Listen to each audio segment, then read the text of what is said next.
अस्सलामुअलैकुम। उम्मीद है आप सब खैरियत से होंगे।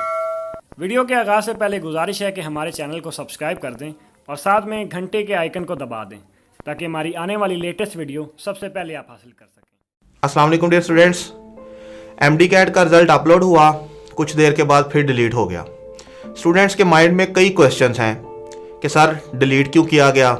जिन स्टूडेंट्स ने अपना रिज़ल्ट देखा अब वो कंफ्यूज हैं कि सर दोबारा जब अपलोड होगा क्या वही होगा कि उसमें कोई चेंजिंग्स आएंगी, दोबारा अपलोड कब होगा, इसके अलावा वो स्टैंड करेगा या नहीं। कुछ सुनने में ये भी आ रहा है कि एमडी कैट रिकंडक्ट होगा।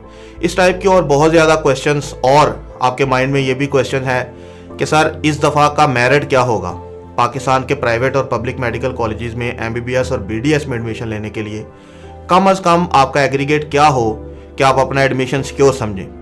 लास्ट ईयर भी मैंने इन सारी चीज़ों पे एक वीडियो बनाई थी और कुछ प्रिडिक्शंस की थी। मेरी वो वीडियो आज भी मौजूद है, आप देख सकते हैं। जिस दिन एमडी कैट कंडक्ट हुआ था उसी दिन मैंने उसका मेरिट प्रिडिक्ट किया था और उस साल का एग्रीगेट प्रिडिक्ट किया था, और जो प्रिडिक्शंस भी मैंने की थी ऑलमोस्ट वही हुआ जो मैंने बताया था। शायद इसकी वजह यह है कि तकरीबन 13 ईयर्स हो गए हैं मैं इस प्रोफेशन के साथ अटैच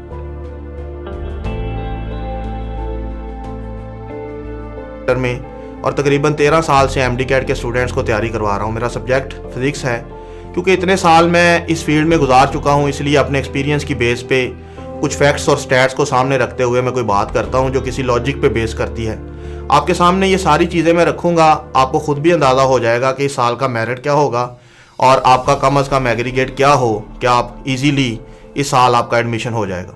इसके अलावा कुछ स्टूडेंट्स कंफ्यूज होते हैं जिन्होंने प्राइवेट एमबीबीएस करना होता है कि वो पाकिस्तान से करें, किसी और कंट्री में जाएं, कहाँ जाएं, बाहर से करना चाहिए नहीं करना चाहिए। स्टूडेंट्स के भी ये क्वेश्चंस होते हैं, पेरेंट्स के माइंड में भी ये चीज़ें होती हैं। मुझे कई कमेंट्स आए स्टूडेंट्स के कि सर प्लीज़ हमें इस साल भी इस मामले में इसमें गाइड करें। तो डियर स्टूडेंट्स, मैं अपने एक्सपीरियंस के मुताबिक जो भी आपको एडवाइस कर सकता हूँ वो करूँगा। हो सकता है कि मेरा कोई मशवरा रिक्वेस्ट आपकी लाइफ में। अक्सर स्टूडेंट्स के मुझे ये भी कमेंट्स आते हैं कि सर ये अंजुम अकेडमी कहाँ है। तो मैं आप लोगों को बताता चलूँ कि अंजुम अकेडमी कोई फिज़िकली किसी जगह पे प्रेजेंट नहीं है। ये जस्ट मैंने अपने शौक़ से एक चैनल बनाया हुआ है, इसलिए कि मैं समझता हूँ, बल्कि आप भी समझते होंगे कि हमारी कंट्री का जो एजुकेशन सिस्टम है मेरे ख्याल के मुताबिक और आपके ख्याल के मुताबिक वो ठीक नहीं है। इसको ठीक होना चाहिए। अब इस पे बातें तो सभी करते हैं, ये होना चाहिए वो होना चाहिए। तो मैंने ये चैनल बनाया है और बातों के अलावा मैं जस्ट परफॉर्म करके, मतलब लेक्चर्स बना के मुख्तलिफ तरीक़ों से फ़िज़िक्स पढ़ा रहा हूँ इसके ऊपर, और अपने तरीके से कोशिश कर रहा हूँ कि स्टूडेंट्स कैसे पढ़ना चाहते हैं या स्टूडेंट्स को कैसे पढ़ाना चाहिए। तो इसलिए ये अंजुम अकेडमी एक फ्री प्लेटफॉर्म है जो किसी फिज़िकली किसी जगह पे प्रेजेंट नहीं है कि आप आएँ, आपसे मैं फ़ीसें लूँ और आप वहाँ से पढ़ें। इसके ऊपर मेरे जो लेक्चर्स मौजूद हैं, अगर आप या आपके बहन भाई या आपके कज़न, बेटे बेटियाँ मैट्रिक या एफएससी के स्टूडेंट्स हैं, तो मैं आपसे ये रिक्वेस्ट करूँगा कि आप उनको मेरी ये वीडियोस एक दफ़ा ज़रूर दिखाएं। उसके बाद उनकी मर्ज़ी है आगे वो उसको मतलब कितना पसंद करते हैं। अगर उनको अच्छी लगे तो इसको सब्सक्राइब करें, अगर उनको ना अच्छी लगे तो वो बेशक इन चीज़ों को ना देखें। तो मैं आपको पहले ही गारंटी देता हूँ कि जो स्टूडेंट मेरी वीडियोज़ को देखेगा तो उसको ये पसंद आएंगी। तो मैंने मतलब इस सिस्टम का, मैं भी इस सिस्टम का ही डसा हुआ हूँ। तो मैंने ये सोचा कि यार कुछ ना कुछ मतलब अपनी मसरूफ़ लाइफ है, टीचिंग करते हैं सारा दिन, तो मैंने कहा यार कुछ वक्त निकाल के मैं एक प्लेटफॉर्म बनाता हूँ जिसके ऊपर मैं कॉन्सेप्ट के साथ स्टूडेंट्स को एजुकेशन प्रोवाइड करूँगा। तो उस सिलसिले में मैंने ये चैनल बनाया हुआ है। वक्तन फ़वक्तन जैसे मुझे टाइम मिलता है मैं इसके ऊपर वीडियोस बनाता हूँ, अपलोड करता हूँ, और मेरी ख्वाहिश है कि मैं और टीचर्स को भी इसमें इंगेज करूँ। लेकिन उसके लिए मुझे आप लोगों की सपोर्ट की ज़रूरत है, और आपकी सपोर्ट बस ये है कि जो फील्ड से रिलेटेड स्टूडेंट्स हैं मैट्रिक एफएससी के, आप जस्ट उनको मेरी वीडियोज़ दिखाएँ। जब वो मेरे इस चैनल को देखेंगे, जाहिर है चैनल को प्रमोट करेंगे, इसको पावर मिलेगी, और टीचर्स को भी मैं इंगेज करूँगा। और एक फ्री प्लेटफॉर्म है जिसमें आप सबके बच्चों को बहुत फ़ायदा होगा, और इस तरह से मे भी कि हमारे मुल्क के एजुकेशन सिस्टम को ठीक करने में ये थोड़ा मददगार साबित हो।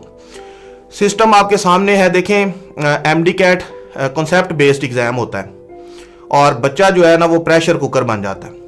अब हमारा जो स्कूलिंग सिस्टम है, आप बच्चे हो, आप पढ़ते हो, आप मुझे बताओ कि जिस तरह से आप एमडी कैट में तैयारी करते हो प्योरली कॉन्सेप्ट बेस्ड, क्या पीछे भी स्कूल में और इंटर में आप वैसे ही तैयारी करके आए हुए?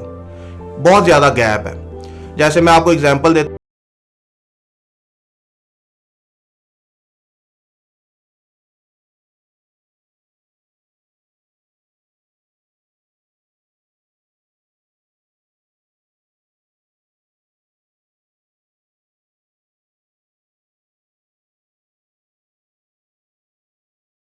थोड़ा मुश्किल में आ गया है। इसी तरह से हमारे ही डिस्ट्रिक्ट के अंदर एक जो स्टूडेंट जिस लड़की ने टॉप किया है उसके 1059 मार्क्स हैं और एमडी कैट में उसके 178 मार्क्स हैं। तो कहीं ना कहीं गैप है, या तो हमें दूसरा एजुकेशन सिस्टम जो है वो एमडी कैट जैसा बनाना चाहिए, या एमडी कैट को भी वैसा कर दें कि रट्टे लगाने हैं, जैसे वहाँ स्टूडेंट रट्टे लगा के नंबर ले लेते हैं यहाँ भी ले लें। अब देखें जो बोर्ड का टॉपर होता है, बोर्ड में इतने इतने अच्छे मार्क्स हैं, अब कई स्टूडेंट्स मेरी नज़र से गुजरे हैं 1000 इतने नंबर 1000 इतने नंबर, लेकिन एमडी कैट में आके उनके 123 129 155। तो ये गैप है, दोनों सिस्टम्स एक जैसे होने चाहिए। स्टूडेंट को आप 2 3 4 माह में उसका दिमाग ख़राब कर देते हैं, वो बेचारा पढ़ने वाला होता है। वो भी स्टूडेंट काबिल है जिसके एफएससी में 985 हैं, वो भी काबिल है, जाहिर है जिसके 1060 हैं। अब गैप क्या है सिस्टम का, स्टूडेंट का कोई कसूर नहीं है। स्टूडेंट जिस अज़ियत से गुजरता है वो या स्टूडेंट जानता है या उसके पेरेंट्स जानते होते हैं। तो मेरा ख्याल है कि सिस्टम में कोई ख़राबी है, तो इस सिस्टम को बेहतर करने के लिए मैं अपना जो रोल प्ले कर सकता था, मेरा रोल यही है कि अपनी मसरूफ़ लाइफ में से कुछ वक्त निकाल के एक चैनल बनाया और उसके ऊपर परफॉर्म कर रहा हूँ, पढ़ा रहा हूँ और डिफरेंट तरीक़ों से एफएससी के स्टूडेंट्स को, मैट्रिक के स्टूडेंट्स को गाइड कर रहा हूँ कि आप कैसे साइंस में आगे आएँ, आप कैसे पढ़ें, आपके कॉन्सेप्ट्स कैसे अच्छे होंगे। तो इस सिलसिले में मुझे आप लोगों की सपोर्ट की ज़रूरत है। तो अब हम लोग बात करते हैं अपने टॉपिक पे। सबसे पहला क्वेश्चन कि टेस्ट डिलीट क्यों हुआ। मेन इसका जो प्रॉब्लम था वो जिन स्टूडेंट्स ने टेस्ट दिया था और उनका एब्सेंट शो हो रहा था ये था। इसके अलावा कुछ और टेक्निकल इश्यूज़ हैं, कुछ स्टूडेंट्स के नंबर और उनके नेम जो हैं वो मिसप्लेस हो गए हैं। तो इस वजह से उन्होंने टेक्निकल जो प्रॉब्लम है इनको रिजॉल्व करने के लिए एक दफ़ा